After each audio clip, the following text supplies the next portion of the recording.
Welcome Maraming to salamat muli Mobile sa aming Legends! Infinix Game Tambayan. At maging kami rito ni Chantel ay napaka-excited na talagang masaksihan ang game number 2 sa pagitan ng nag-iinit na RSG Philippines and Blacklist International. Nakutnan mo naman, simula pa lang. Early talaga. pokes. Early pokes. So, madadali na agad si Exhort. Ay! Wow! Ilan yun? 1, 2, 3, 4, 5, 6, 7, 8, 9, 10. 2, 3, 4, 5, 6, 7, 8. Pero ito yung Cho, parang medyo controversial Oh, siya diba? ngayon sa MPL eh. Ang dami! At saka so far kasi hindi ganun kaganda ang win rate ng isang Cho. Yun lang, yun lang. Oh! Oh, speaking of! Mapapaalis muna. Ano pa lang pala, wala pang 1 minute. Mainit sila Kuya Light dito. Ganun din yung sa blacklist Na-carry over kasi yung ano namin yung nararamdaman namin kanina nung game number 1. Parang ganun pa rin yung vibes. Pero ito, interesting. Ano naman din si Nibor, napaka-komportable niya dito sa Edith.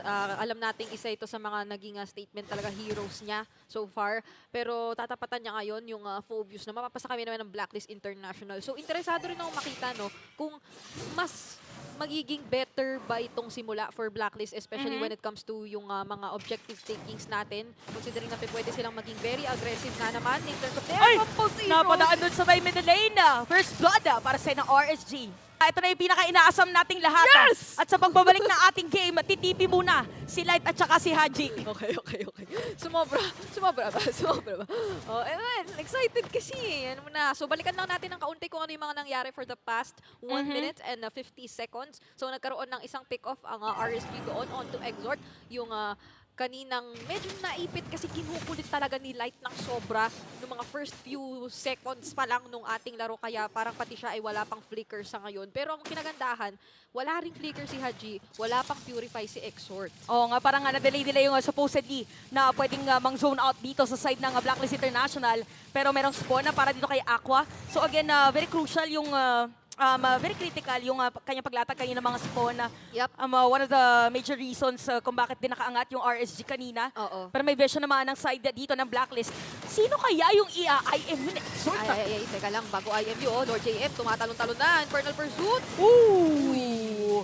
Medyo napaaga yun nung pag-zone out sa moment na yun.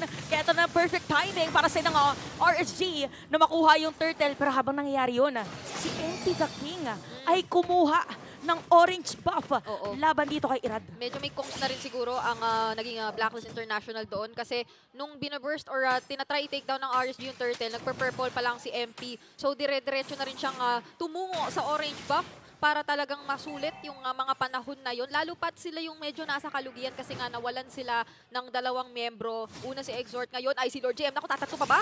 Oo, nasipa na at makukuha na nga dito ni Irad. So parang nagiging delivery ngayon yung play ng side ng RSG. Oy, grabe, teka! I lost count! I lost count!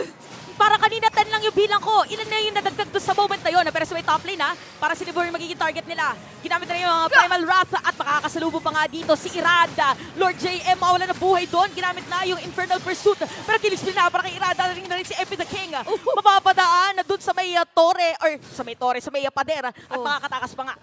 Sa may tabi ng tore.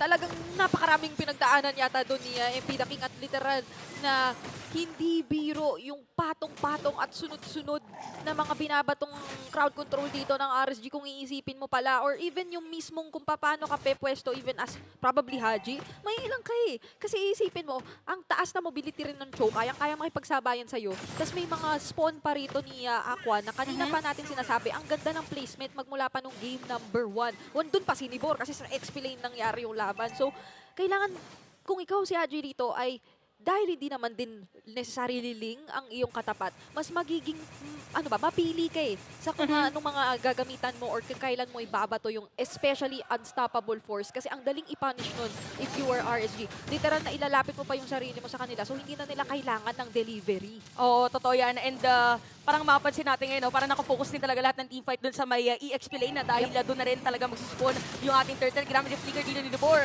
At nakita na natin ngayon na si Lord JM na naman ang target nila. -1 agad ngayon ang side ng Blacklist bago dito makuha yung turtle. So parang naging bait na lang ngayon. Kinuha na ni Lord JM lahat ng atensyon posisyon para makuha dito na Blacklist yung Turtle. At alam kong tinatanong natin kung magiging better start ba ito for Blacklist considering na nasa kanila ang Phobius pero tila bang napipilitan pa sila na isakripisyo yung XP lane alang-alang sa pagkakasecure na itong mga objectives na ito.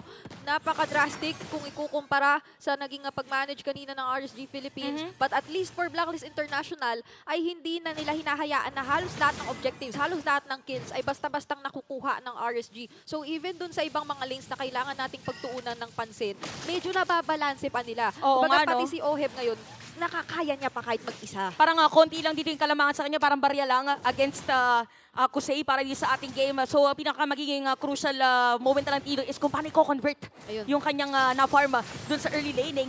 So dadating na ang apat na players ng Blacklist dito sa may bottom lane. Magkakaroon pa ng backup, narinig na natin yung conceal. Ginamit na nga yung Dominator's Crescent at medyo malagkit. Mabibilitan doon na tumakas pero hindi na patatakasin pa ako sa mga padash away. Nasipa pa nga si Oheb and Light with a kill.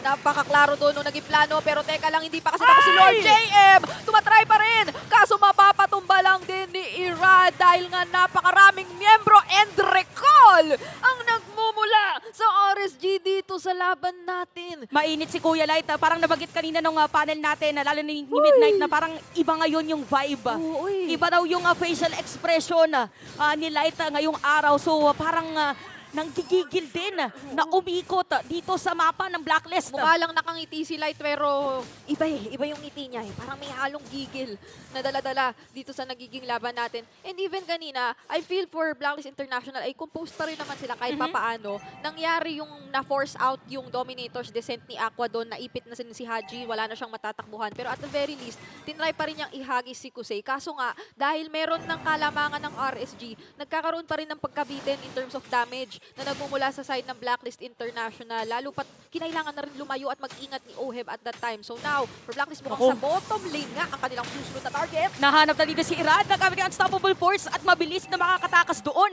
Wala din minion wave ang side ng Blacklist, so hindi din sila makakasira ng torre. So a nice escape para dito kay Irad nung moment na yun na pwede dumiretso sa may Turtle. So tingnan natin kung paano magiging galaw this time around ng Blacklist, kung magko-contest ba sila para dito sa pagong. Ang ganda nung naging mga sagot in terms of yung waves na kahit sabihin nating na pinitang tumakbo papalayo si Irad ay wala naman din naging kumbaga pang sama sa Blacklist International para makakuha pa lang ng tore. Ngayon pa lang at nasasama naman si Oheb kahit papano. Wala pang malapit na players dito. Kay Light siya na ba ang tatargetin? Ayun na! Napanggigilan na dito si Light. Ayan na! Ayan ang sagot.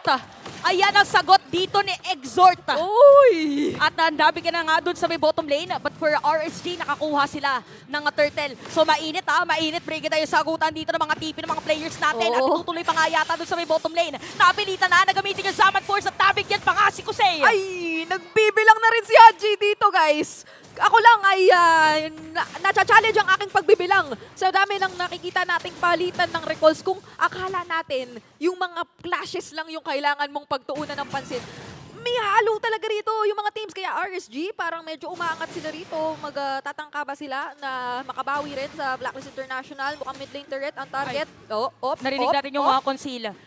Okay, so parang pang zone lang dito. Okay, so may ilalim ng torre. Tingnan natin.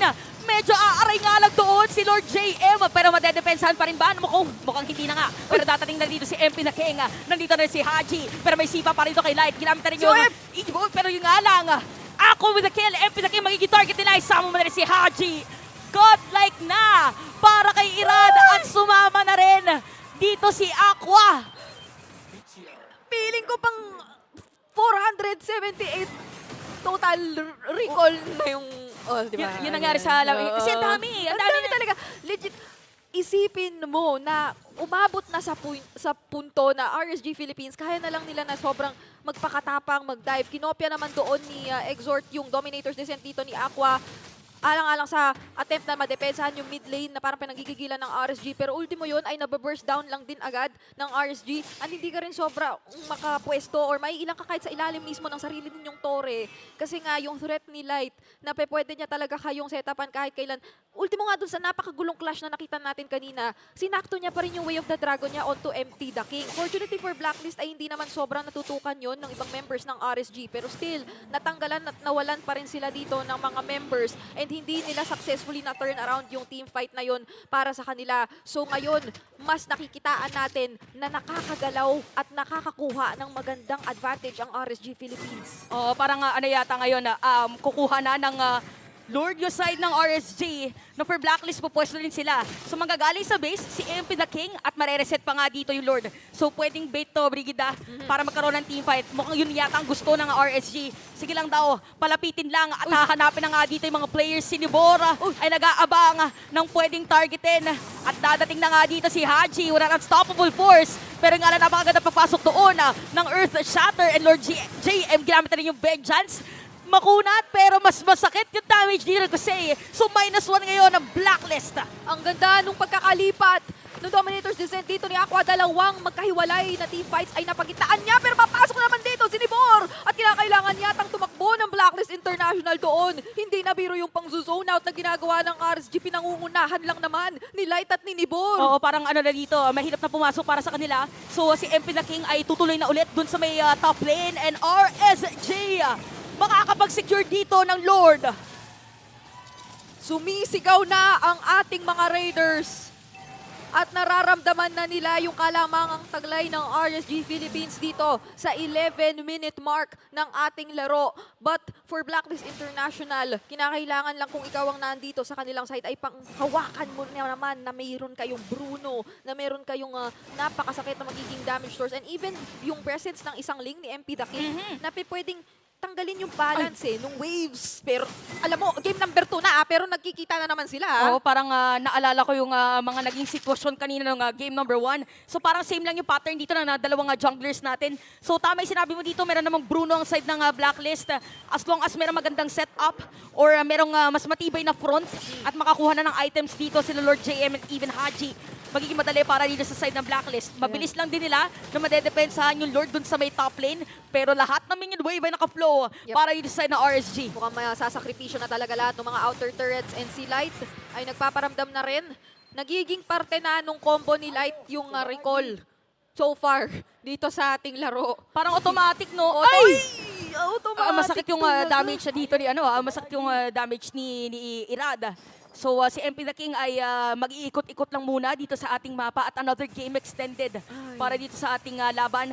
So mahirap din kung ikaw RSG na basta-basta lang pumasok dahil meron ding kit dito ang Blacklist para dumepensa. Yung mga gusto mo sanang hanapin at unahin na mga players din dito for RSG, hindi basta-basta maaabot kung ikaw ang Blacklist International. Ang hirap hagilapin ni Aqua kapag natatimingan niya yung kanyang ultimate. Oo. Si Irad dito, pwede siyang mamaya lang pumasok o di kaya ay mauuna, pero may mga force out na siya enough for Blacklist International na magdadalawang isip ka pa kung gusto mong lumaban, pero tingnan natin na maigi si Light. Ayan na, Maganda kanya nagkakapwesto! Naku! Parang ito yata ay traumatizing na set of play. Pumasok na nga doon si Nibora. Merong eject na nagkagamitin din si Haji. Mamapaatras ang ilan. Pero si Oheb, nahanap yata si Oheb. At si Exort pa nga una makikita. Lord JM, mapapatay na rin. Pero look at Light. Masisipa pa nga dito si Aqua. At makakapatay pa laban kay MP the King. Maraming nabiling oras yung pagpapatumba sa ultimate ni Aqua na nahiwalay doon. Sina Oheb, kinailangan nila problemahin ng sobra. At ngayon ay nakabili sila ng sapat na oras para naman yung mid lane inhibitor turret ang makuha ng RSG Philippines. Nandoon yung intention. Haji clearly, nahanap niya doon si Irad. Nahandog naman niya sa Blacklist International. Kaso yun nga ay napakarami pa nilang ibang kinailangan problemahin. And dumating sa punto na kapag medyo humaba nga naman yung ating mga laban nang wala si Oheb at nandoon si Nibor ay papabor at papabor yun sa RSG, especially dito sa punto na clearly, lamang na lamang talaga ang RSG Philippines dito sa ating laban. So itong Lord na ito, mailalaban kaya ng Blacklist International? Umaangat naman kahit papano, pero still kailangan mo respetuhin yung mga positioning and yung mga timings na ginagawa ka magmula pa kanina ng RSG Philippines. Ayan yung hand kamay ni Light. So naghahanap siya ng mga players dito na sa ng Blacklist.